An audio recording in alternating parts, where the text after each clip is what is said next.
Good morning everyone.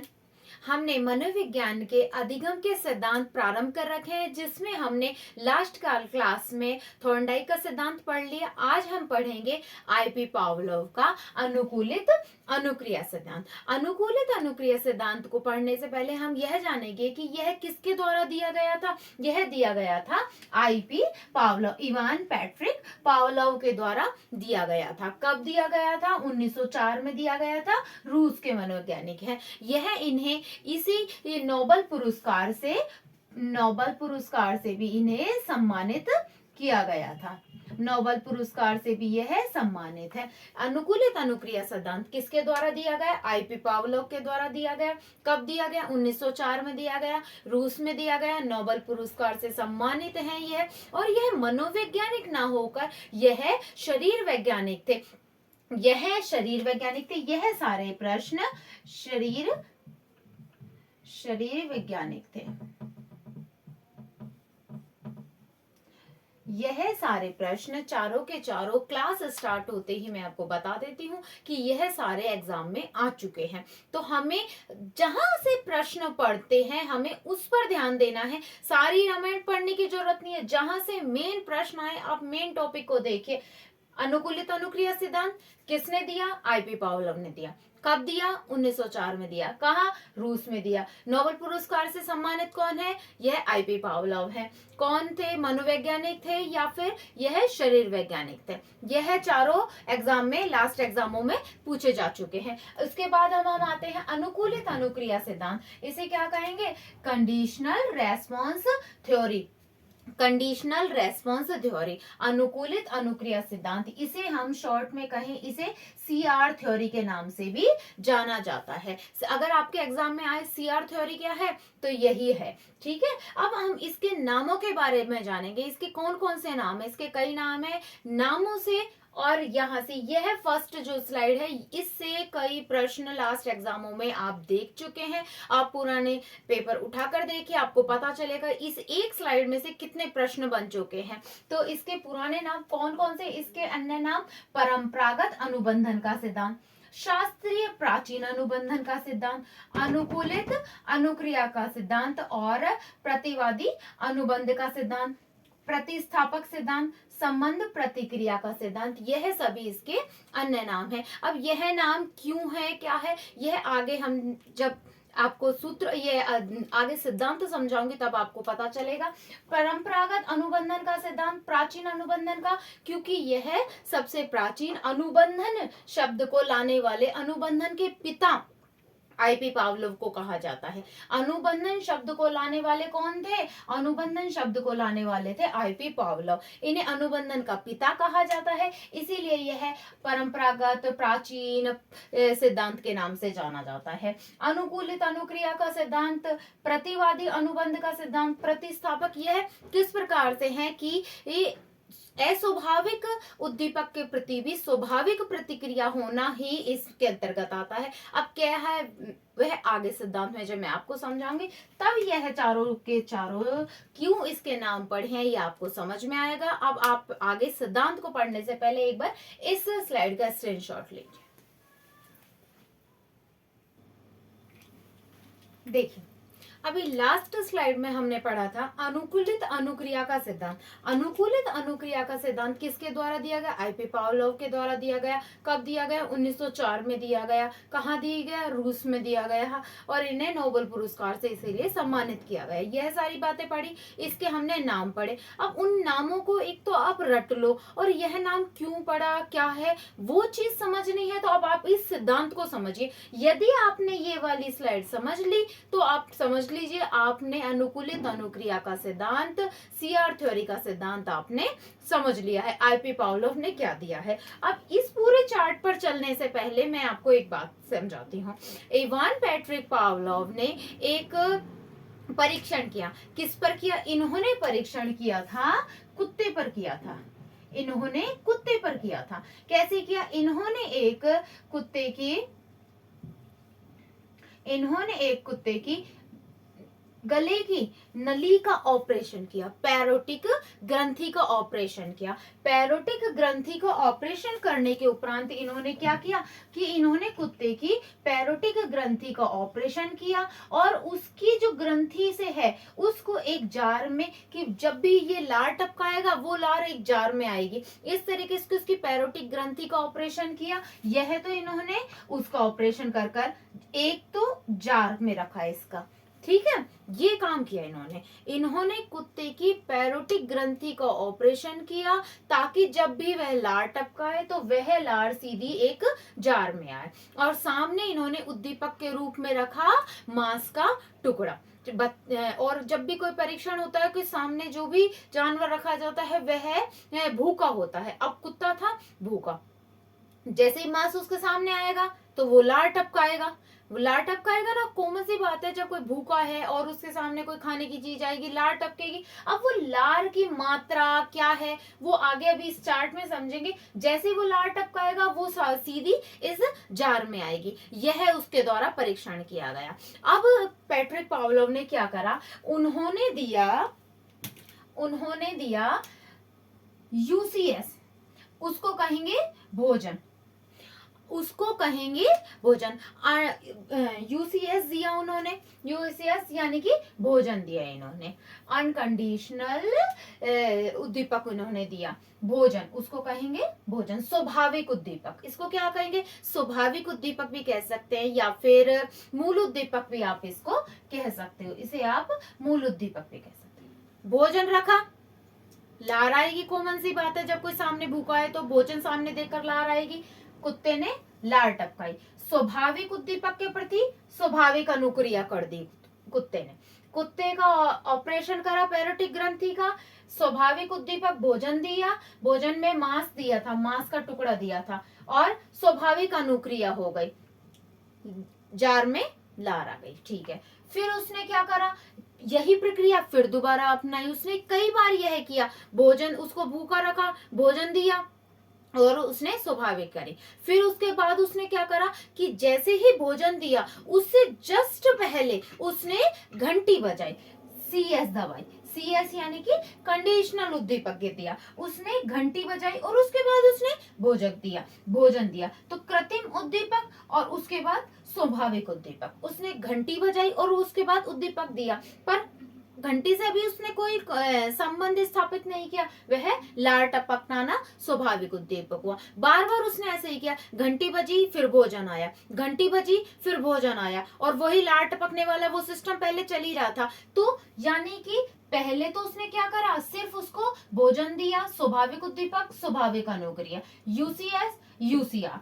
फिर उसने UCS के साथ क्या कर दिया, एक कृत्रिम उद्दीपक और जोड़ दिया, घंटी का, कि घंटी बजेगी भोजन आएगा, घंटी बजेगी भोजन आएगा, ये कई बार करा। अब उसको यह उसने कंडीशनिंग कर ली, उसने यह संबंध स्थापित कर लिया जो हम पढ़ रहे थे लास्ट नाम में, कि उसने अनुबंधन कर लिया उससे। अनुकूलित अनुक्रिया का मतलब है उसने चारों तरफ के वातावरण से भी अनुकूलन कर लिया कि जब जब घंटी बजेगी तब तब भोजन आएगा। फिर लास्ट में उसने क्या करा, उसने सिर्फ घंटी बजाई और तब भी घंटी की मात्र आवाज से ही, भोजन आने से पहले ही उसने घंटी की आवाज से ही लार टपका दी। तो यानी कि अस्वाभाविक उद्दीपक के प्रति भी उसने स्वाभाविक प्रतिक्रिया ही करी। यह नियम में पूरा सार है इसका।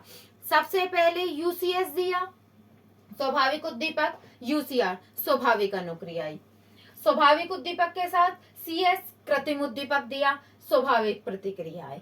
फिर उसने सिर्फ घंटी बजाई, फिर भी उसने वही प्रतिक्रिया करी, वही लार टपकाने का स्वाभाविक काम किया, पर हम इसे यूसीएस ना, यूसीआर ना कर हम सीआर कहेंगे, क्योंकि जब कृत्रिम उद्दीपक के प्रति भी चाहे प्रतिक्रिया, वही उसने लार टपकाने का काम करा, परंतु हम उसे यूसीएस ना कहकर उसे हम यूसीआर ना कहकर हमें उसे सिर्फ सीआर कहेंगे, क्योंकि वह कृत्रिम उद्दीपक के प्रति थी। जब भी आपको यह आए, सिर्फ सीएस आए, तो आप उसको सीआर ही मानेंगे। यह पूरा उनका परीक्षण था।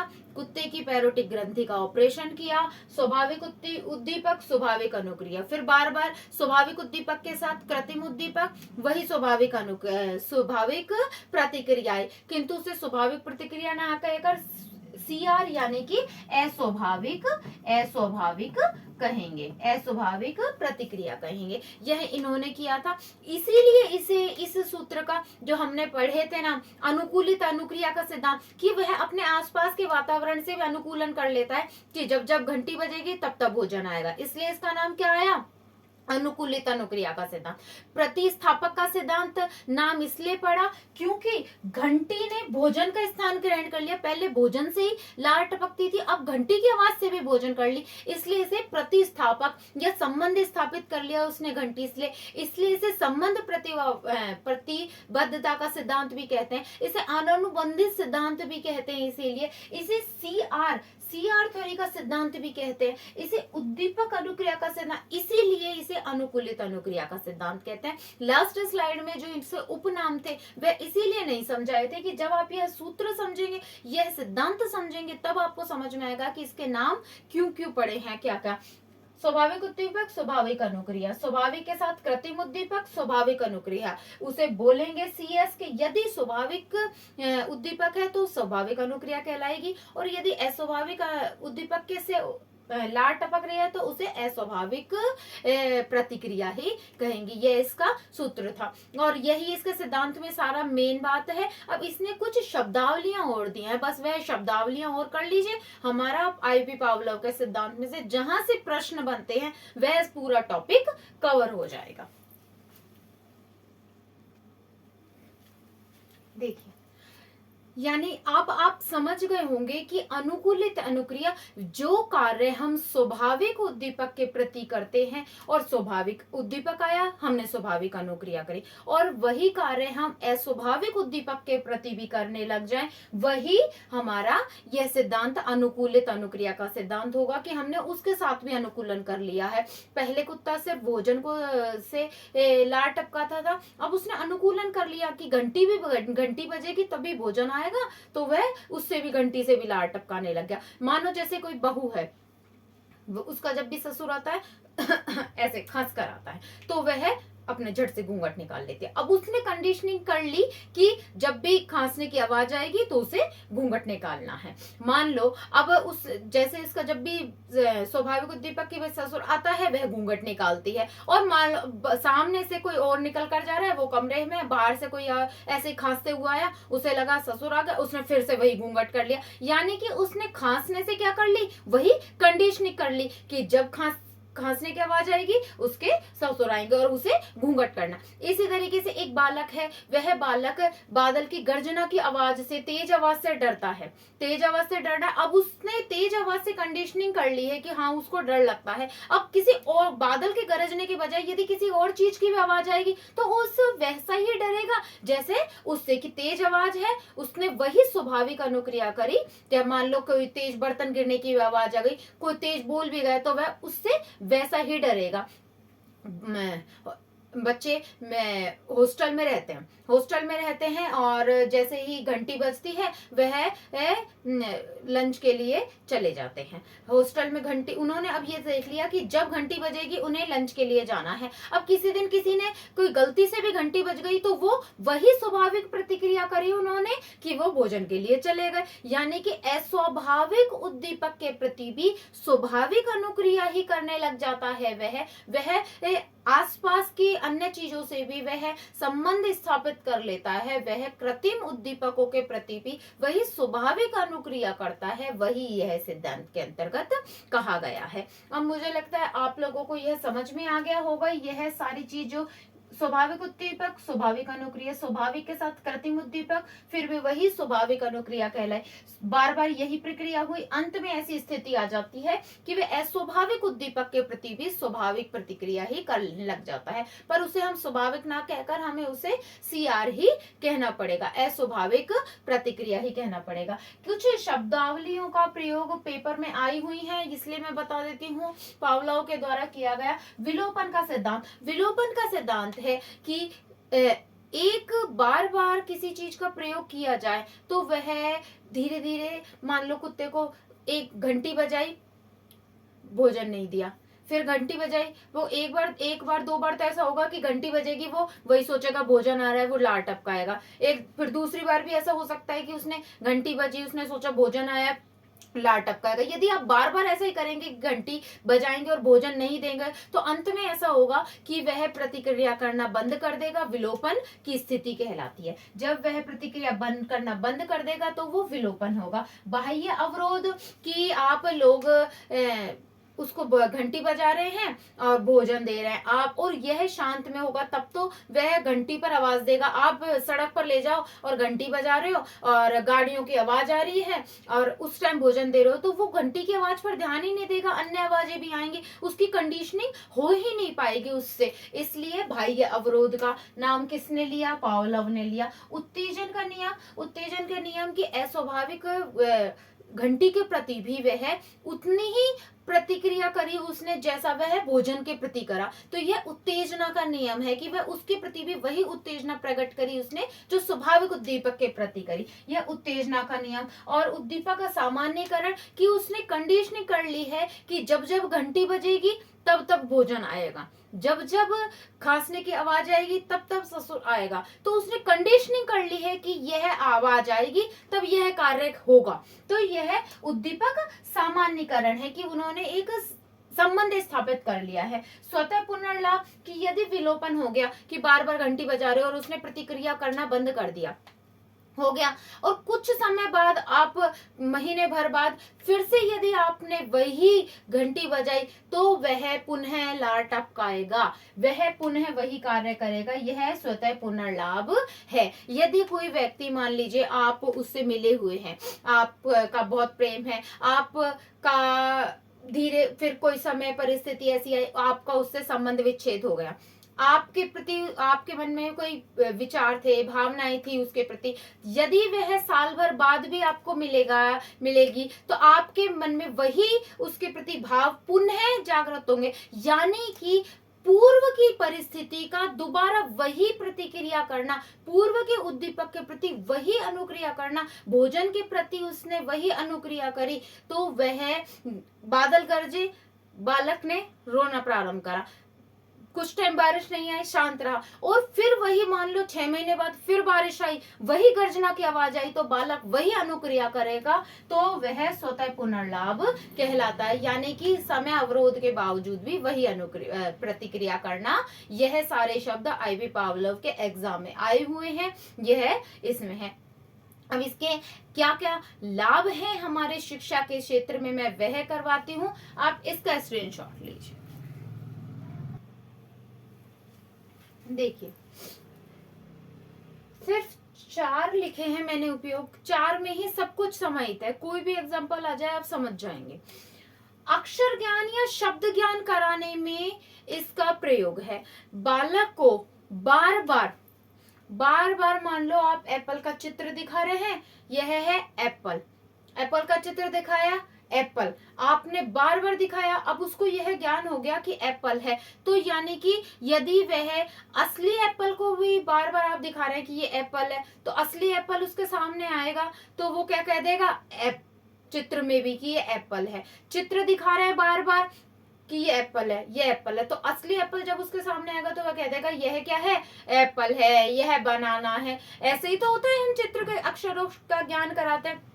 कोई भी चीज बालक को बार बार यदि दिखाई जाती है और बताया जाता है कि यह इसका यह नाम है, बालक स्टार्टिंग से तो नहीं जानता, हम चित्रों में तो दिखाकर बताते हैं ये एप्पल है, ये बनाना है, ये डायनासोर है। अब डायनासोर दिखाने थोड़ी ना जाओगे, तो वो क्या कहता है, यदि उसने चित्र में देख लिया है डायनासोर है, बार बार आपने बता दिया उसको, फिर वही आप यदि मान लो वो मूवी देख रहा है तो वो अपने आप बता देगा हाँ भाई ये डायनासोर है, ये है, तो वही चीज क्या कहलाएगी, इसी चीज में ये आ जाएगी। कोई भी अच्छी आदत के निर्माण में यदि कोई बालक कोई कार्य कर रहा है और उसको बार बार उसकी प्रतिक्रिया मिल रही है, तो वह प्रतिक्रिया की उसको क्या हो जाएगी, बार बार आधा उसका जो स्वाभाविक उद्दीपक है, स्वाभाविक अनुक्रिया होने लग जाएगी। हाँ मैं अच्छा काम करूंगा तो मुझे इसका प्रतिफल यह प्राप्त हो जाएगा। तो वह स्वाभाविक उद्दीपक को, कोई भी बुरी आदत को छुड़वाने में है कि बुरी आदत, मान लो कोई बालक की झूठ बोलने की आदत है, तो उसको यह पता चल जाएगा यदि मैं झूठ बोलूंगा